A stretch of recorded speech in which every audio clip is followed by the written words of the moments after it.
Bienvenidos a esta nueva edición de Detrás de la Noticia en RT. Soy Eva Gollinger. Comenzamos con los titulares.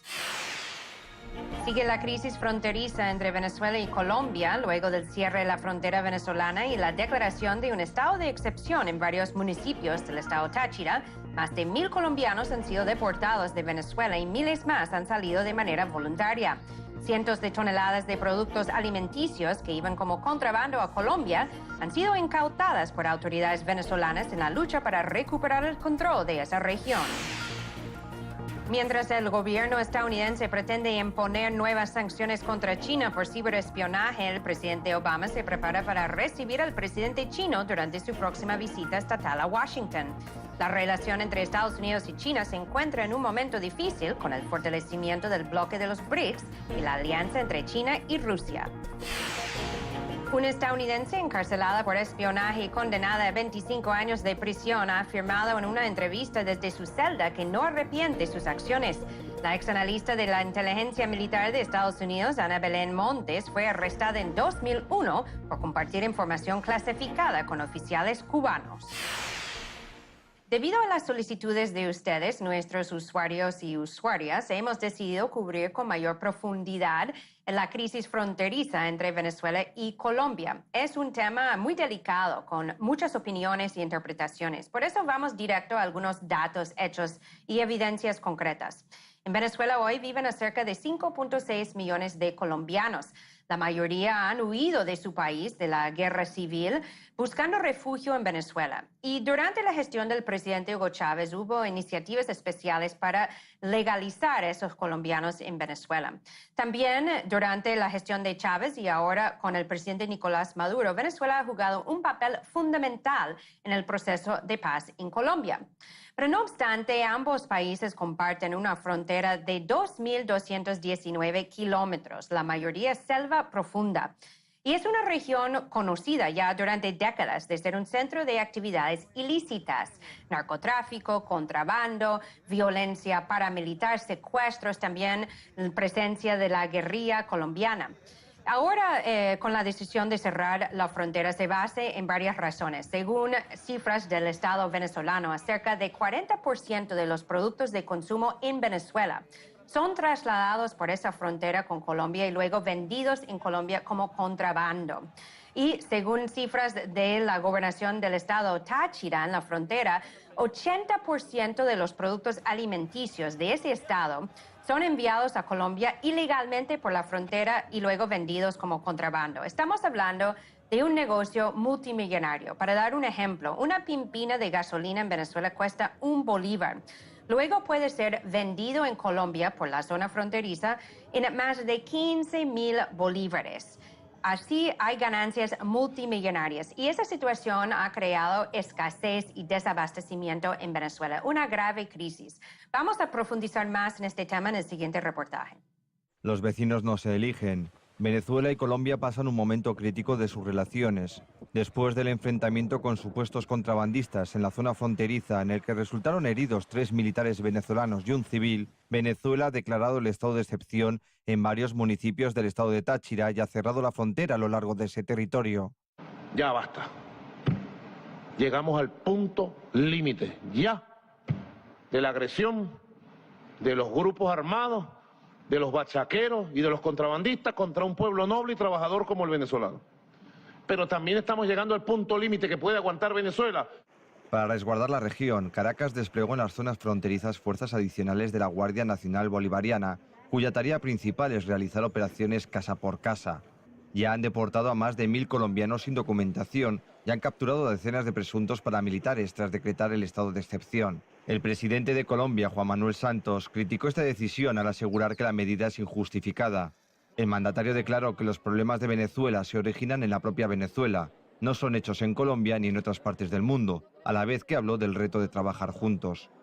Si es por cuestiones de seguridad, la respuesta no debería ser cerrar la frontera, debería ser más bien colaborar en forma más eficaz con las autoridades colombianas porque tenemos los mismos objetivos, tenemos los mismos intereses. Las medidas que tomó el gobierno de Venezuela son respaldadas por decenas de chavistas que se movilizaron en diferentes puntos de Caracas en lo que han denominado la Gran Marcha Patriótica. Le queremos decir al mundo que Venezuela está viviendo una revolución y que estamos luchando contra el paramilitarismo que se está llevando nuestra alimentación a otra frontera.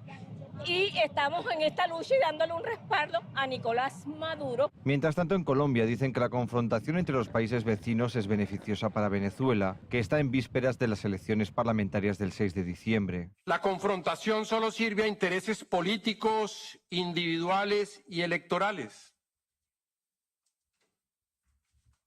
y no conduce a una solución satisfactoria. Al mismo tiempo hay opiniones en contra, asegurando que la manipulación viene de otro lado. Realmente quienes tienen elecciones allí dentro de 2 meses son los colombianos, es la política colombiana. Y el delincuente de Álvaro Uribe Vélez vino a hacer politiquería en Cúcuta precisamente para apoyar a su candidata a la gobernación del departamento norte de Santander. Y el presidente Santos vino nervioso también porque entonces su candidato se ha visto debilitado.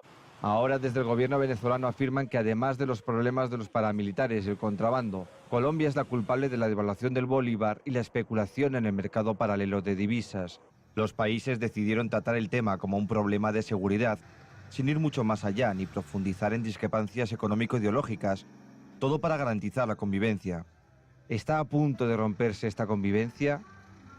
Ahora vamos a Caracas, Venezuela, para analizar más sobre la crisis fronteriza entre Venezuela y Colombia y conversamos con el periodista y analista Humberto Gómez García. Gracias, Humberto, por estar aquí en Detrás de la Noticia. Buenas, ¿cómo está Eva? En primer lugar, Humberto, ¿qué resultados ha tenido este cierre de la frontera con Colombia para Venezuela? Bueno, yo estimo que ha sido altamente positivo a la luz de los últimos acontecimientos.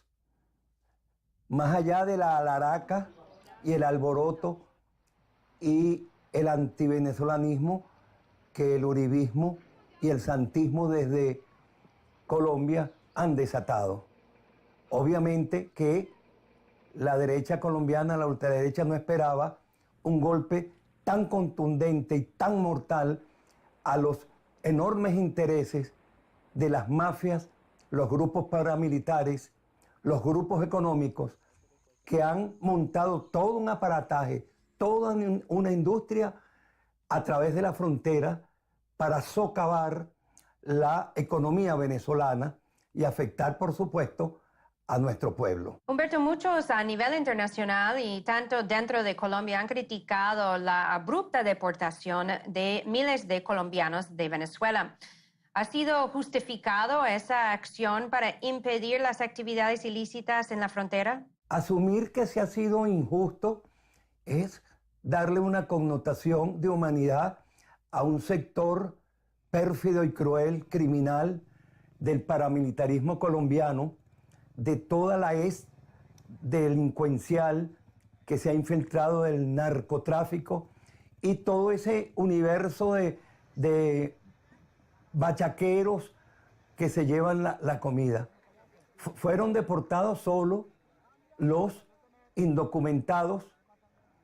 Muchos se fueron huyendo cuando vieron la presencia del Estado venezolano, pero además esa es una medida retardada en el tiempo, que ha debido haberse tomado desde hace mucho rato por el daño que estaba haciendo. Y por último, Humberto, más allá del cierre de la frontera, ¿qué acciones se pueden tomar para combatir la corrupción que existe de ambos lados, además de mejorar la seguridad e impedir el contrabando en el futuro? Yo creo que la política de cerrar la frontera es el primer paso. Otras medidas que el Estado asuma la vigilancia y asuma el control de Santander del Norte, por ejemplo, que está en manos del uribismo, que está en manos del paramilitarismo, que no controla. Nada más hay que ver la campaña que desde ese Estado, desde ese departamento se ha lanzado contra Venezuela para que uno se dé cuenta que no hay gobierno central, sino un gobierno paramilitar, un gobierno paralelo, un Estado paralelo que tiene la intención de destruir a Venezuela. Percibiendo nosotros esa situación, evidentemente que la situación en la frontera, como está en la actualidad, va para largo. Bueno, es una situación muy compleja. Ojalá se encuentre alguna solución para resolver la situación, principalmente de los habitantes que viven en esas zonas. Gracias a Humberto Gómez García por compartir su análisis con nosotros hoy en Detrás de la Noticia. Muchas gracias. Ha sido impactante en estos días ver la cobertura sobre la situación entre Colombia y Venezuela en la prensa internacional. Muestran muchas imágenes de colombianos huyendo por el río que divide ambos países, cargando sus pertenencias y con caras de miedo y también de terror. Esto es una situación terrible, pero no explican en esos medios que justamente están cruzando la frontera de manera ilegal, cuando existen ya cruces que son facilitados por las autoridades de ambas naciones. También ha sido impresionante ver la cantidad de cobertura que ha recibido este asunto en los medios internacionales, más cobertura que, por ejemplo, la situación grave que existe en la frontera entre Estados Unidos y México, donde ocurren graves abusos de derechos humanos cada día. Mientras el presidente Barack Obama se prepara para recibir a su homólogo chino, el presidente Xi Jinping, en su primera visita estatal a Washington, su gobierno prepara nuevas sanciones contra China por ciberespionaje. Y justamente la visita del presidente chino viene en el marco de este incremento en tensiones entre ambas naciones. Ahora, algunos detractores de Obama, como el candidato presidencial por el Partido Republicano, Marco Rubio, han criticado la política de Obama hacia China como servil y además ha dicho que ha sido un fracaso. Pero, ¿qué se puede esperar de la relación entre dos superpotencias que además son competidores y tienen modelos muy diferentes? Más bien, Estados Unidos y China tienen una relación de dependencia económica. Y más ahora con esa fuerte y sorprendente caída en la bolsa de China en estos días. Pero también una causa de alarma para Washington ha sido esa creciente alianza entre China y Rusia. Justamente en estos días, el presidente Vladimir Putin ha visitado a China y ha firmado varios acuerdos con el gobierno chino para ir fortaleciendo esa alianza y esa relación estratégica que existe entre esos países que además forman parte de ese bloque de los BRICS, un bloque de países emergentes. Y Estados Unidos ha intentado aislar y disminuir la influencia tanto de China como de Rusia a través de sanciones, pero no parece haber funcionado, porque a través de los BRICS y otros acuerdos entre China y Rusia, parecen que cada día su influencia a nivel mundial va creciendo. Vamos a ver más sobre este tema a continuación. Las relaciones entre ellos definen el cuadro geopolítico global en el siglo XXI. China, Rusia y Estados Unidos son los actores clave que viven entre la cooperación y la competición. Mientras las sanciones occidentales impuestas contra Moscú impulsaron el acercamiento entre Rusia y China, entre Washington y Pekín se ahondan unas discrepancias que el factor económico está agudizando aún más. Con sus economías interdependientes, la situación en China está en el punto de mira debido al desplome bursátil y a la reciente devaluación del yuan, que han tenido su eco en los mercados internacionales. Ahora las bolsas mundiales están reevaluando la economía china. El país asiático jugó un papel de salvavidas para la economía mundial en el 2007 y en los tiempos de la Gran Recesión. Era la economía más importante del mundo en aquel entonces y al mismo tiempo la segunda economía más grande del planeta. Washington ve en las acciones del Banco Chino un componente político. Cree que Pekín contiene la caída libre en las bolsas manipulando artificialmente la economía china para fortalecer sus posiciones. Además, Estados Unidos insta a China a realizar reformas inmediatas. El Departamento del Tesoro ha vigilado de cerca los mercados globales, incluyendo los mercados financieros en China. Pekín debe seguir promoviendo una reforma económica para incrementar la flexibilidad de la tasa de cambio y así pasar a un sistema más orientado al mercado. Desde el país asiático consideran que fueron la Reserva Federal y su propósito de recrudecer la política monetaria los que estuvieron en el origen de la caída mundial del mercado de valores. Estados Unidos y China también mantienen disputas en los ámbitos de los derechos intelectuales, el ciberespionaje y en el tema del mar de la China Meridional. Según fuentes gubernamentales, Washington hasta prepara sanciones sin precedentes contra varias personas y empresas chinas supuestamente involucradas en el espionaje comercial. Rusia, entre tanto, refuerza su cooperación con China, sobre todo en la esfera económica y técnico-militar. Ambos países forman parte del bloque de las economías emergentes BRICS, que ha lanzado recientemente su Banco de Desarrollo. Esa institución podría servir como alternativa al Fondo Monetario Internacional y al Banco Mundial, donde Estados Unidos tiene un papel primordial. Se va a poder contar con una nueva fuente de inversiones que no va a tener el mismo reglamento que el FMI y el Banco Mundial, que ponen un costo social muy alto. Hay que ver, por ejemplo, lo que está pasando ahora con Grecia. Entonces, con eso, los países, no solo del BRIC, pero algunos países emergentes, van a poder contar con inversiones desde un otro punto de vista. A la vez que diversos políticos de Estados Unidos califican a Rusia o a China de amenazas, el eje Moscú-Pekín muestra síntomas de fortalecimiento, algo que podría ser crucial tanto en tiempos de inestabilidad económica global como a la hora de definir el futuro equilibrio de poderes en el planeta. Ahora, para entender más sobre esa compleja relación que existe entre Estados Unidos, China y Rusia, vamos a conversar con el economista Ariel Noyola Rodríguez, quien está con nosotros desde la Ciudad de México. Gracias, Ariel, por estar aquí en Detrás de la Noticia. ¿Qué tal, Eva? Un gusto. Ariel, Estados Unidos prepara nuevas sanciones contra China por ciberespionaje. ¿De qué manera eso podría impactar la relación que tiene Washington con China, además de la próxima visita del presidente Xi Jinping a Washington? Bueno, me parece que definitivamente es un intento desesperado del gobierno estadounidense por socavar el ascenso económico de China y sobre todo de Asia-Pacífico en general, porque además de estas denuncias supuestamente por políticas de espionaje cibernético y con ello obtener algunos secretos comerciales y tecnológicos, la Casa Blanca ha denunciado que el gobierno de Pekín manipula el tipo de cambio, lleva a cabo políticas comerciales desleales y no obstante ese tipo de acusaciones, China se ha colocado cada vez en una mayor posición en comparación con los Estados Unidos, de tal manera que me parece que son patadas de ahogado y como hasta ahora la economía asiática se seguirá posicionando a pesar de las acusaciones infundadas del gobierno estadounidense. Ariel, ¿cómo analizas el interés principal del gobierno estadounidense con China? ¿Es una relación estratégica y económica o Washington aún pretende imponer o impulsar un cambio de régimen en China? Bueno, sin lugar a dudas, China y Estados Unidos mantienen la relación económica bilateral más importante en escala mundial, tanto por el volumen comercial como por el monto de las inversiones. Y me parece que definitivamente esos ataques, sobre todo, por ejemplo, en alianzas con Japón, seduciendo quizás a Taiwán en algún intento secesionista, pues parece que no es la estrategia del gobierno de los Estados Unidos.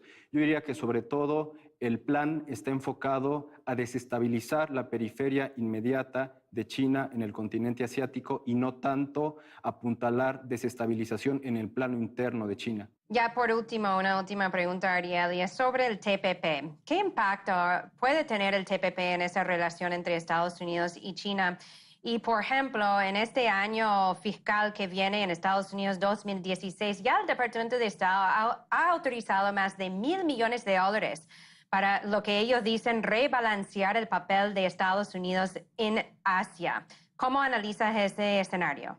Bueno, pues hasta ahora el TPP, el Acuerdo de Asociación Transpacífico, está estancado en el Congreso y me parece que va a ser muy difícil para el gobierno de los Estados Unidos sacarlo adelante, porque no olvidemos que en los últimos 3 meses China ha fortalecido su papel regional a través de la construcción del Banco Asiático de Inversiones en Infraestructura, que convoca a casi 60 países, la implementación de la Ruta de la Seda en alianza con Rusia, proyectos conjuntos entre el BRICS y la Organización de Cooperación de Shanghái.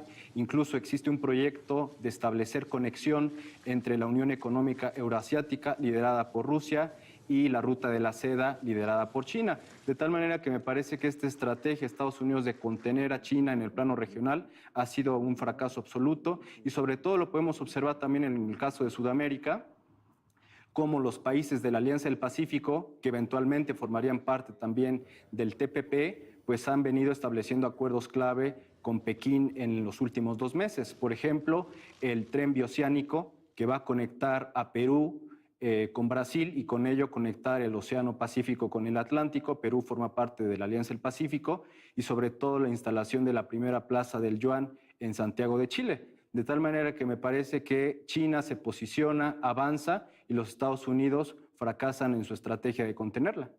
Bueno, y seguro que es un tema que va a impactar mucho en las elecciones presidenciales en Estados Unidos, porque obviamente China es uno de sus socios estratégicos más importantes.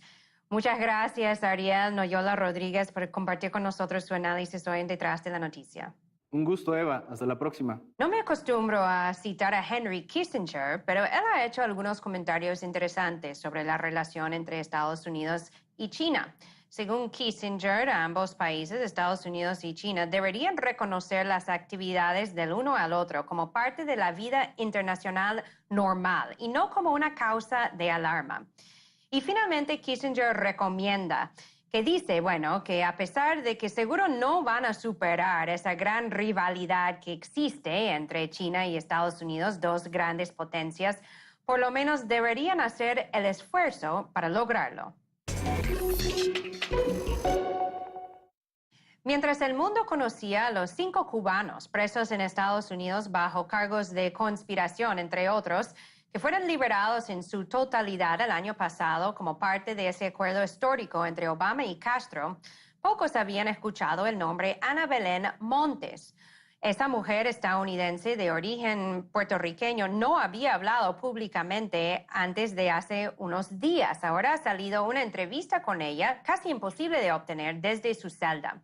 Ella tiene 58 años y fue analista en la Agencia de Inteligencia del Departamento de Defensa, la DIA, durante casi 20 años. Incluso ella llegó a ser la analista principal sobre el tema de Cuba. Y su historia se lee como una novela. Según las investigaciones en su contra, durante más de 2 décadas, Ana Belén Montes pasaba información secreta y clasificada a oficiales cubanos. Lo hacía a través de mensajes encriptados, también a través de códigos secretos en la radio onda corta.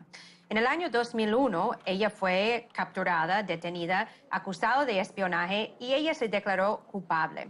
Fue condenada a 25 años de prisión. Ahora, su caso no se ha escandalizado ni se ha hecho realmente público. Y según ella, no buscaba ni fama ni dinero con ese trabajo. Más bien, lo hacía porque rechazaba la política agresiva de Estados Unidos hacia Cuba. También porque quería manifestar su solidaridad con el pueblo cubano. Escuchamos un comentario sobre el caso de Ana Belén Montes. Ana Belén Montes está enviada en una cárcel de delincuentes con problemas mentales, problemas psiquiátricos, y está internada en el medio de 1.400 enfermos mentales en una cárcel ubicada en una base militar, la base militar de Fort Worth, en Texas. Uno se puede imaginar la crueldad de un castigo tal. Los americanos fueron siempre así. Con su gente, hay que respetarlos, hay que darles las mejores condiciones. Hasta Luis Posada Carriles, agente de la CIA, que hizo estallar un avión en el 76 con 73 muertos. El caso de Ana Belén Montes es un verdadero escándalo porque se trata de una latinoamericana que tomó conciencia de su deber de latinoamericana siendo presa, defendió a un país de América Latina maltratado para Estados Unidos y se arriesgó, como se dice en Cuba, se arriesgó el pellejo para esa causa y aún más dijo ante el tribunal que valía la pena arriesgar la cárcel para una causa tan justa. En la entrevista que ha salido con Ana Belén Montes, ella manifiesta de nuevo su rechazo de la política injerencista de Estados Unidos, no solamente contra Cuba, sino a nivel mundial. Pero ella se muestra optimista por esta nueva etapa en la relación entre Cuba y Estados Unidos, aunque termina su entrevista con una advertencia. Según ella, cito, Estados Unidos abre los brazos para abrazar a la isla, pero conociendo el pensamiento político norteamericano, este es el abrazo de la muerte. La semana pasada los preguntamos sobre el cierre de la frontera entre Venezuela y Colombia. Recibimos cientos de respuestas y comentarios. Muchos estaban a favor del cierre de la frontera, otros querían que se cerrara aún más en los estados de Zulia y también de Apure, pero otros se preocupaban por la situación humanitaria en la frontera con los colombianos deportados y otros criticaban la corrupción que existe entre las autoridades de ambos lados. Ahora, en mi página de Facebook, Marcelo Pucheta comentó: Europa cierra fronteras y mueren cientos de personas, pero no se escandalizan como lo hacen con Venezuela. Y en Twitter, @AmitaBerros nos comentó: los que habitamos la frontera sabemos de la tremenda calamidad humanitaria que pasamos con la frontera abierta. Y los dejamos con la pregunta de esta semana. ¿La alianza entre China y Rusia es una amenaza para Estados Unidos? Envía su opinión a través de Twitter, @EvaGollinger, y también coméntalo en nuestra página web en actualidad.rt.com. Gracias por acompañarnos y nos vemos pronto.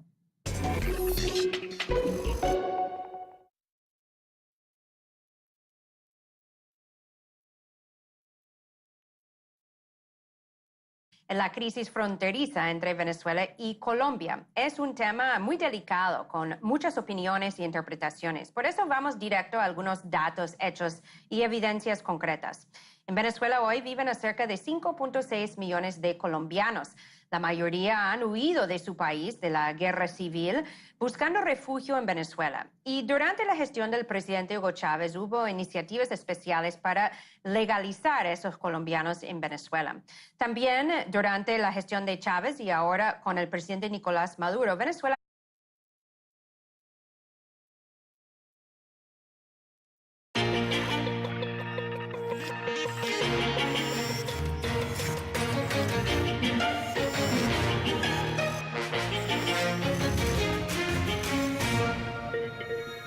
Bienvenidos a esta nueva edición de Detrás de la Noticia en RT. Soy Eva Gollinger. Comenzamos con los titulares. Sigue la crisis fronteriza entre Venezuela y Colombia luego del cierre de la frontera venezolana y la declaración de un estado de excepción en varios ha jugado un papel fundamental en el proceso de paz en Colombia. Pero no obstante, ambos países comparten una frontera de 2.219 kilómetros, la mayoría selva profunda. Y es una región conocida ya durante décadas de ser un centro de actividades ilícitas: narcotráfico, contrabando, violencia paramilitar, secuestros, también presencia de la guerrilla colombiana. Ahora, con la decisión de cerrar la frontera, se basa en varias razones. Según cifras del Estado venezolano, un momento difícil con el fortalecimiento del bloque de los BRICS y la alianza entre China y Rusia. Una estadounidense encarcelada por espionaje y condenada a 25 años de prisión ha afirmado en una entrevista desde su celda que no arrepiente sus acciones.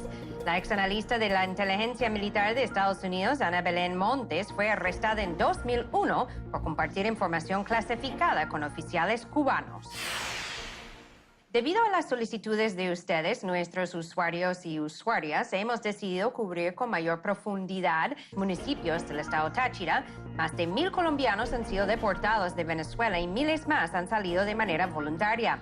Cientos de toneladas de productos alimenticios que iban como contrabando a Colombia han sido incautadas por autoridades venezolanas en la lucha para recuperar el control de esa región.